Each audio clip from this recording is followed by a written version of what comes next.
All right, everybody, good morning and welcome back to the KSR YouTube channel. Today's video is real-time, current with what we've got going on in the shop.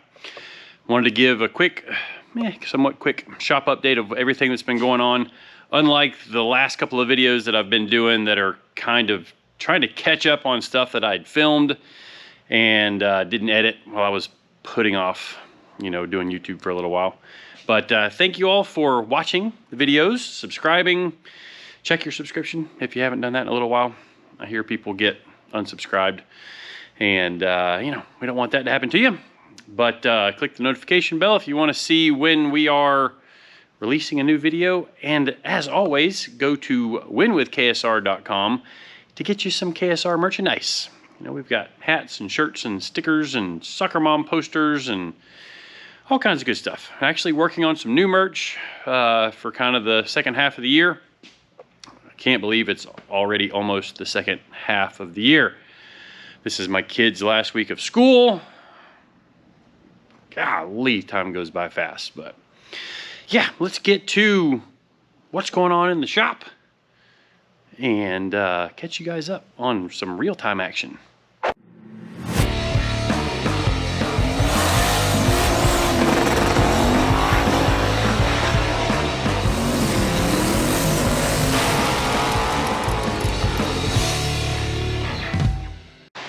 All right, well, I did the intro and the lights started flickering and thunderstorm and things got crazy. And yeah, you can see it's the evening here at the shop, but maybe the worst of it's passed by now, but it was rowdy here a few minutes ago. But yeah, let's get into what we got going on at the shop. Before we get too far into the video, have you guys ever Googled your own name on the internet and been surprised to see some of your personal information pop up on your search? These days, data brokers are making a fortune selling your information to robocallers, spammers, and others who want to learn more about you, maybe like where you live. And that's why I'm excited to tell you guys about today's sponsor, Aura. Aura can identify data brokers exposing your information and submit opt-out requests on your behalf. Brokers are legally required to remove you if you ask them to do so, but they make it super hard to do. Or at least they can. Let Aura handle it for you. And I'm happy to tell you guys that you can try Aura for free for 2 weeks by following the link down in my description. Aura does so much more to protect you and your family from online threats that you can't even see. It's really easy to set up, so you don't have to download several different apps to get things like parental controls, antivirus, VPN, password management, identity theft insurance, and more. You get everything at one affordable price. So since I've started using Aura, I've noticed a huge decrease in the amount of spam phone calls that I get.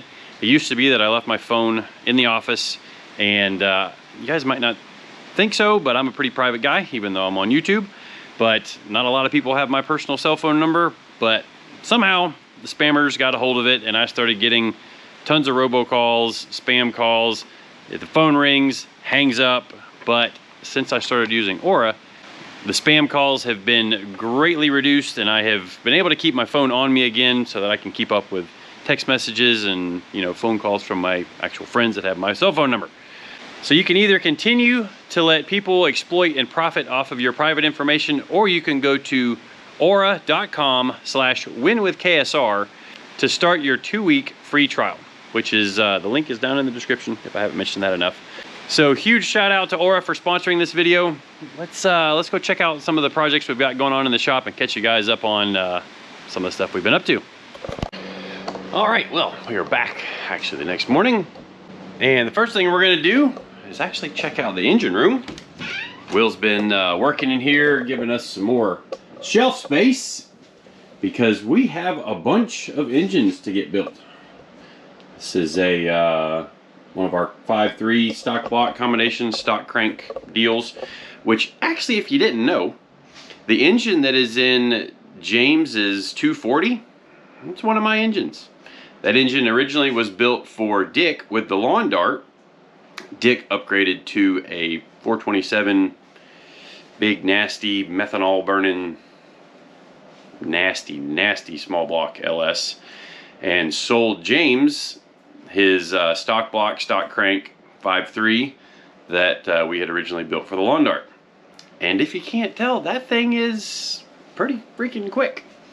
James actually just got a win at a race this past weekend with it, so congrats to him on that. And we build that engine combination quite a bit for a few different people. That was kind of the original engine that was in Soccer Mom, like not the same parts, but basically the foundation of it. You know, the Gen 4 aluminum block, stock crank, our rod, piston, camshaft, cylinder head combination.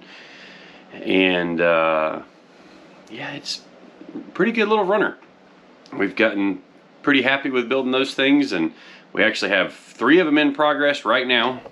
This is an iron block version of it, and it's basically a similar short block, slightly different camshaft because this one's going to have stock heads on it.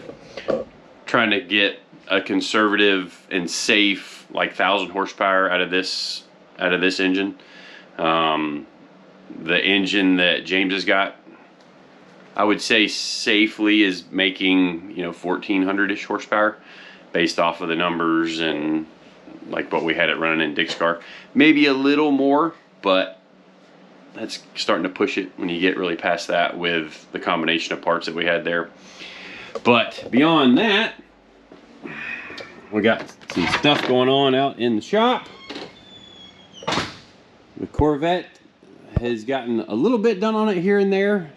The fenders, the rear fenders, the front fenders, the side skirts, and something else is at a composite shop that it's one of Grant's friends or something. Maybe it's like a guy he met online or something for that does composite, like custom composite work. So they're doing something to do a little bit wider on the fenders, since this thing is going to have, I think, like a 335 tire on the front and a 355 on the back. Some kind of super huge tire combination. You know, I'm not even sure these are the ones he's going to end up running, but it's a whole lot of tire. So we're waiting for that stuff to come back. We do have, see, we've got a little bit of stuff done. Closed this off after we got everything installed. There's a lot going on up inside the car that you can't really see, but dry sump mounted, batteries mounted. It's got the ABS unit is mounted, the ECU, bunch of little different things here and there. It's got a electric cool shirt assembly. It's a little bit different than the ones we normally run. It's just a huge box of ice, that, you know, ice water that pumps through the shirts. This one's actually more like a small AC unit that cools the water or something. It's supposed to be pretty trick. You can see we did some reflective heat stuff on the all these panels here to try and keep some heat out of the car. Ended up welding some V-bands onto the headers so that we can start the exhaust. We had to close this off because with the dry sump pan, it had a huge opening here, and we didn't want to get anything in, you know, in the with the clutch, since it's a little tiny. You can't see it in there, but it's a little tiny. I think a 6 1/4 inch triple disc clutch. So we did a few kind of trick things to this car, like we lowered all of the drive line, I think 3/8 of an inch. So we shortened the engine mounts, shortened the transmission mounts, just trying to lower the center of gravity. It's kind of like this car is going to be a project of chasing all of the small things to try and make a big difference. Maybe that's our kind of standard operating procedure down here, but this one's going to be a huge example of it. And I know we've gotten the wiring harness in for it, but we're going to have to modify some things on it. CJ's been working on this 4th gen Camaro quite a bit. I don't know if you remember the last time we showed it, there was rust holes all in here. This car is, we still got a little more rust we got to fix in some different spots, but this is now welded to the subframe connectors, and it is the mount for the torque arm. It's also got the drive shaft looped on it, which maybe we'll run it up in the air and show it. But got all the rust patched. We've got to do a little bit more with seat mounts off of that front. You can see we did some rust converter on it, and got a couple more holes to fix up there, I can see. But there was holes all in the transmission tunnel. Got those welded up, smoothed off, and then painted. And just had to do a lot of cleaning underneath the car because it was just needed a lot of work. Paint was falling off of it, and trying to make it get the body done so that we can start putting the engine and transmission and everything back in, which the engine and transmission engine's over there. And the transmission and overdrive assembly is right there. So, this project is ready to crank, almost. So the new engine is in. What else did we do? We built an aluminum expansion tank for it because we ruptured one at New Orleans, which may have actually been the root cause of all of the problems that we ended up having. So I heard a motor. She's in that crate. Let's see, we did a new larger power steering cooler because this thing was getting to where it was kind of unhappy. Once it was on track for a little bit, the power steering would go away and really give Lee a workout. So kind of think it was overheating the fluid. So we put a larger cooler, put it up in the airflow of the fans. But we got that done. We also added an AccuSump. So that's the line for the AccuSump. Mounted it out in the door. Kind of offset, try to offset some of the driver weight. So once Eddie comes in this morning, we're actually going to pull all the spark plugs out, disconnect the injectors and the coils, spin it over until it makes oil pressure. So the last thing we've got to work on today is a new video data logger, just like that's in the red car. It's a video V-Box, I think they call it.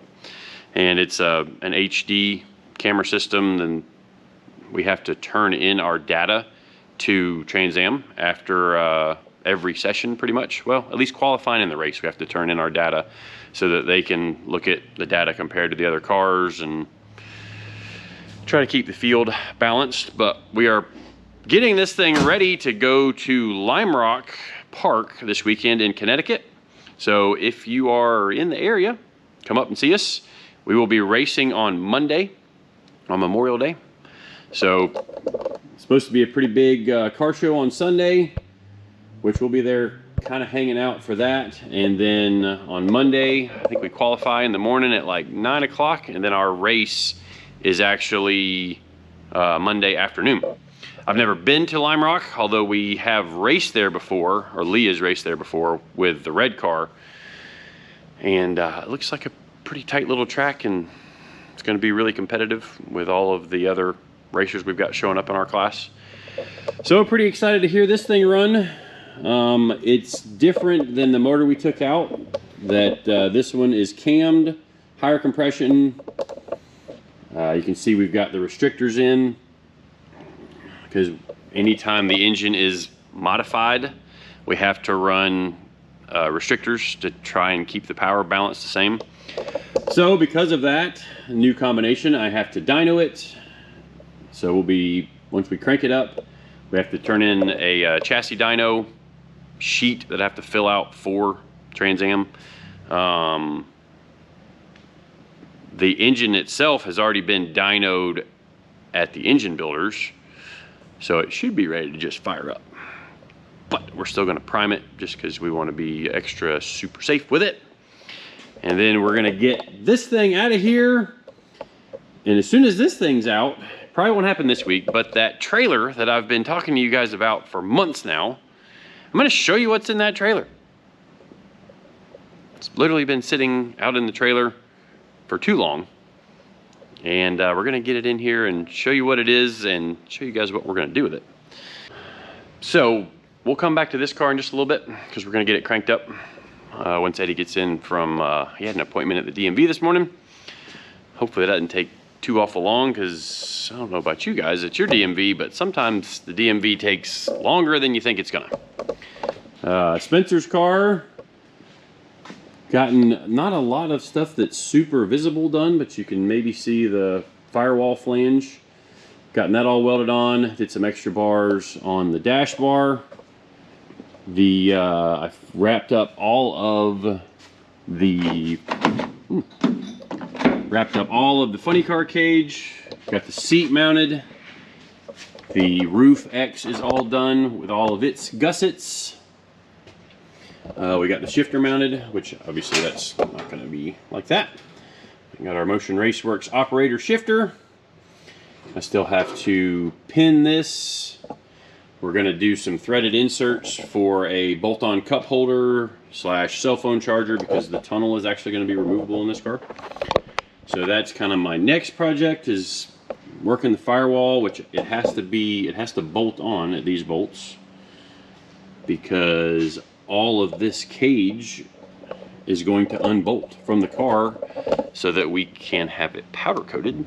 So to do that, we have to go in and put every single thing in the car that's going to be in the car. Have to think ahead, plan out everything, get all of the floors in, the mounts for the transmission tunnel, the fire nozzle mounts, which you can see I've got the driver's one in. The other ones are going to be in the firewall or out in the engine bay. I have to get all of the rear carbon work done, our seat mount for the passenger side, plus the ice box for the intercooler, the rear fuel cell mount, all of the electronics and stuff that are going to mount into the car.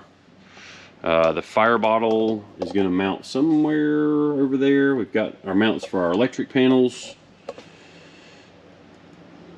We've got a lot of little things to go through, and I've got to kind of sit down and go through a checklist and make sure I've got every single thing installed in the car. You know, like I got to put a tab for the fire nozzle pull handle.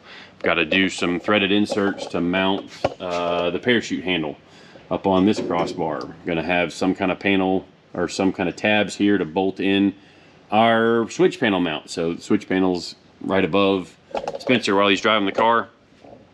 You know, lots and lots of things to think through because I don't want to have to go grind off powder coating to add something that we forgot. Now, inevitably, there's probably gonna be something, or months down the road, years down the road, something gets changed in the car, something gets added, but we're gonna try and plan for as much as we can for this thing to hit the track and be able to just focus on running the car than fixing and making changes to it. Kind of like doing a lot more work planning than the actual, you know, having to modify the car more later down the road. But I guess we'll wait till Eddie gets in.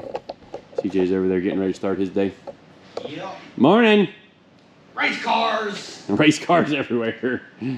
Everywhere. Phew. All right, well, back in just a second. All right, Eddie's back. We primed her. And let's see, you know what? Let's crack the door a little bit. Just to clear the exhausts. Want to be able to breathe. Come on, Viper. I hear lots of clickies.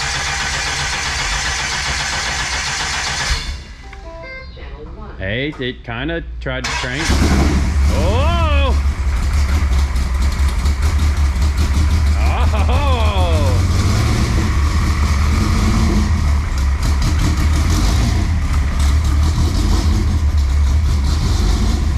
Well, that's Camlo.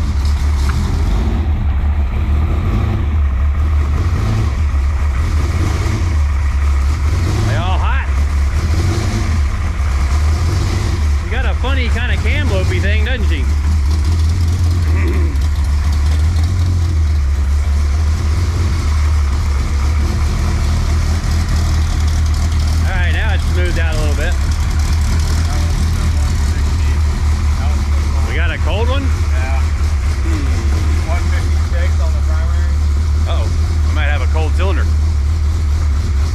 it runs. Hey, we forgot to look at oil pressure. What we got? What we got? What we got? What is that, like 90? 90, yeah. Okay. Yeah, we should have been watching that a little closer. The oil pressure's good at least. Guess we'll check, see if we can chase down this cold cylinder, but that's gonna wrap it up for this video. Leave it on a little bit of suspense, but we got some work to do. Get this thing back onto the dyno and then get her loaded up for Connecticut.